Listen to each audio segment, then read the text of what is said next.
100-day challenge for FN and SMC trading, day 28. So നമ്മൾ എന്താണ് futures എന്നുള്ളത് നോക്കിയിട്ടുണ്ടായിരുന്നു. ഇനി നമ്മൾ നോക്കാൻ വേണ്ടി പോകുന്നത് എന്താണ് ഈ ഓപ്ഷൻ ട്രേഡിംഗ് എന്നുള്ളതാണ്. അപ്പോൾ ഓപ്ഷൻ കോൺട്രാക്റ്റിലേക്ക് വരുന്ന സമയത്ത് ഓപ്ഷൻ കോൺട്രാക്ട് എന്ന് പറയുന്നത് നമ്മുടെ ഫ്യൂച്ചേഴ്സ് പോലെ തന്നെ ഒരു ഫൈനാൻഷ്യൽ കോൺട്രാക്ട് ആണ്.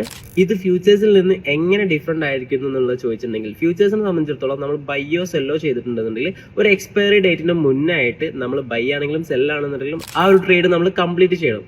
അതേസമയം ഓപ്ഷൻസിലേക്ക് വന്നിട്ടുണ്ടെങ്കിൽ ഇവിടെ ബയ്യേഴ്സിന് റൈറ്റ് ഉണ്ട് ആ ഒരു ട്രേഡ് കംപ്ലീറ്റ് ചെയ്യണോ ക്യാൻസൽ ചെയ്യണോ എന്ന് തീരുമാനിക്കാനുള്ള റൈറ്റ് ഇവിടെ ബയ്യേഴ്സിനെ സംബന്ധിച്ചിടത്തോളം വരുന്നുണ്ട്. അപ്പൊ നിങ്ങൾ വിചാരിക്കും ആ ഒരു ബയ്യേഴ്സിന് റൈറ്റ് ഉള്ളത് കൊണ്ട് തന്നെ എല്ലാവരും ഇവിടെ ബൈയിങ് പോയി ചെയ്യില്ലേ? അല്ല, ബയ്യേഴ്സിനെ സംബന്ധിച്ചിടത്തോളം അവിടെ ഒരു മെറിറ്റും ഉണ്ട്, അതേപോലെ തന്നെ അവിടെ ഒരു ഡിമെറിറ്റും ഉണ്ട്. ബയ്യേഴ്സിന് ആ ട്രേഡ് കംപ്ലീറ്റ് ചെയ്യണോ ക്യാൻസൽ ചെയ്യണോ എന്ന് തീരുമാനിക്കാനുള്ള റൈറ്റ് കിട്ടുന്നുണ്ടെങ്കിലും അവരവിടെ ട്രേഡിലേക്ക് എൻട്രി ചെയ്യുന്നതായിട്ടുള്ള ഒരു എമൗണ്ട് ഉണ്ടാവും. ആ ഒരു എമൗണ്ട് എന്ന് പറയുന്നത് ഈ ബയ്യേഴ്സിന് നോൺ റീഫണ്ടബിൾ ആയിട്ടായിരിക്കും വരാം. സോ അതിനെ നമ്മൾ പറയുന്ന പേരാണ് പ്രീമിയം. സോ എന്താണ് പ്രീമിയം, എന്തെല്ലാം ടെർമിനോളജീസ് ഓപ്ഷൻസിലേക്ക് വരുന്നുണ്ട് എന്നുള്ളതെല്ലാം നമ്മൾ മുന്നോട്ട് പോകുന്ന സമയത്ത് നോക്കുന്നതായിരിക്കും.